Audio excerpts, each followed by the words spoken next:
WWE Elimination Chamber is in the books. It's power outage or something. It's weather. Oh! Luke's here, I guess.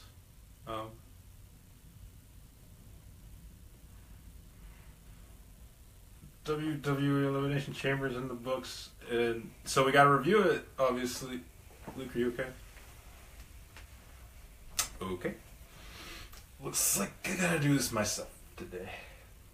Anyway, Elimination Chamber, we gotta review it.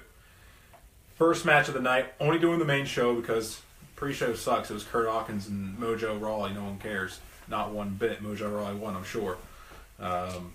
Nevertheless. Becky Lynch and Mickie James kicking off the show. Becky Lynch winning this one, rather surprisingly in my opinion. I thought Mickie James would win this one, being her first singles pay-per-view match. She got the rematch on Tuesday on SmackDown, won that one. But, I mean, decent opener to the show. You got Becky Lynch out there. People like Becky Lynch, so it only made sense to put her out there first. It was really slow-paced, I would have to say. A lot of grappling going on, a lot of like storyline with just like arms and just like body parts, working them, trying to get into submissions or anything else. It was alright. I gave it a C grade, nothing too special in my opinion. The second match then was Dolph Ziggler taking on Kalisto and Apollo Crews in a 2-on-1 handicap match. Kind of weird seeing this because typically handicap matches are for faces, and faces get the 2-on-1 from the heels, and this is kind of an opposite thing, the two faces against the one heel, Dolph Ziggler having to take on both of them. I like what they did initially with Ziggler coming out and attacking Kalisto before he got down the ramp, taking him out of the match for a while. But then it kind of went sour because Kalisto came back in the match. He's selling a back injury from that attack, and then once he gets tagged in, he looks perfectly fine. He stops selling it completely. It felt really weird. And then, of course, they win. It almost makes you feel bad for Dolph Ziggler in a sense. He's supposed to be the heel. You're supposed to hate him, but he has this 2-on-1 handicap match, and he loses. You have to feel it almost feels like you have to be feeling bad for Dolph Ziggler because he got beat down by two dudes at once. But then he gets his heat back by attacking them again. Didn't take much to take Kalisto out again. He was already supposed to be injured anyway from the attack prior at the beginning of the match. And then he absolutely destroys Apollo Crews, does the old jamming their body part in the chair, stomping on it, probably kayfabe breaking it, or at least hurting him for a long time until Crews will come back, which I'm fine with. I don't like Apollo Crews anyway. I've said it on the show. I've said it to random people or whoever I watch WWE with. I don't like Apollo Crews at all, so I'm okay with that in the end. I felt it should have been a pre-show match, but I'm surprised. They had 7 matches on the main card. Somehow fit all of them within a 3-hour window. I thought that was pretty impressive, in my opinion. I thought that would be way too many. I thought they'd have to have more on the pre-show, which they didn't. Nevertheless. And then you had the Tag Team Turmoil match after that. And the American Alpha, they won this match. And they kind of went Super Cena to me on this one. Almost forgot C+ on the Ziggler 2-on-1 handicap match where Kalisto and Crews won. The Tag Team Turmoil, they went Super Cena almost, the American Alpha did, because they eliminated the Usos, who were next to last. Well, actually, technically, American Alpha was next to last, which I thought was weird to begin with. I felt like they should have started the match. They're the champions. They should have started the match, have to fight through all the teams to retain their championship. And it didn't really make sense to me for them to only face 2 teams in the entire match, in my opinion. But they got beat up by the Usos after eliminating them, and at which point the Ascension comes in, hits their finisher, and you're like, wait a second, what the hell's going on? The Ascension are going to win the tag titles, maybe? But no, I think it was Gable comes in, saves the day for Jason Jordan, who got hit with the move. It might be vice versa. I'm not 100%. I can't remember 100% sure. But they somehow pull off the victory by hitting Grand Amplitude after Connor, I think it was, going after the other. I think it was Gable outside of the ring. Gable slips in, hits the Grand Amplitude. They win or not win, but retain the titles in that one. Again, C+ match. I didn't feel like it was great. I didn't exactly like the finish per se, them having to beat 2 teams real fast after being beaten down by one of those, obviously. And then also, why didn't they start the match to begin with? Because they're the champions. The 4th match then ended in a double countout. It was Natalya versus Nikki Bella. I didn't even watch this match, to be honest. I actually took a nap during this match. Didn't even watch like a second of it. I just know it ended in a double countout. They had a segment in the back afterward, which I can see is planting the seeds for the WrestleMania feud between Nikki Bella, John Cena, The Miz, and Maurice, because in the backstage segment, Maurice got, it was like makeup or something when the two were fighting, got all over her and Nikki Bella, so I'm sure that's going to come up in storyline here before you know it, as the lead into WrestleMania, which is like 2 months away from the pay-per-view, which is just on Sunday. So SmackDown has a lot of building to do. It's going to be a slow build to WrestleMania because they had nothing else before this. Of course, the only other pay-per-view is Fastlane, which is the Raw one on the 5th of March. So this match I didn't care. I didn't like the feud to begin with, so I wasn't interested in the match to begin with. Some said it was alright. I didn't watch it, of course. No point giving it a grade. I gave it a D anyway, even despite not watching it. Nevertheless, the next match was honestly a very good match. It was probably the match of the night if there was an Elimination Chamber match on the card. But Luke Harper, Randy Orton, they put on a pretty great show. Randy Orton won this one. I felt like the storytelling was pretty good of the two working together. The tensions boiling over the time frame when Randy Orton joined the Wyatt family. Even the promo package was fantastic for that as well. But Luke Harper really showcasing his abilities in this match, I feel.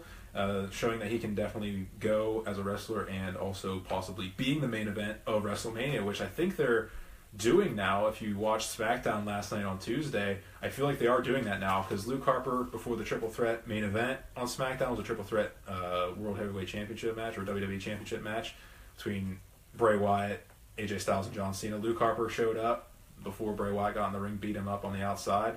So I feel like there might be trying to add Luke Harper into a Randy Orton Bray Wyatt match, possibly for WrestleMania, especially with the thing Randy Orton said after the match in the Triple Threat. He came out and said he wasn't going to face Bray Wyatt at WrestleMania. He can't fight Bray Wyatt because he's his master or whatever, cult-like stuff.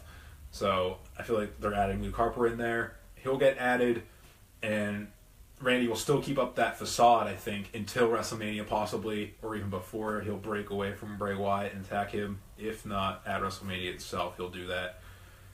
And then, yeah, the next match, actually this match I gave it a B+ to an A-. I wasn't 100% sure what to give it, so either way, I felt like it was a fantastic match otherwise.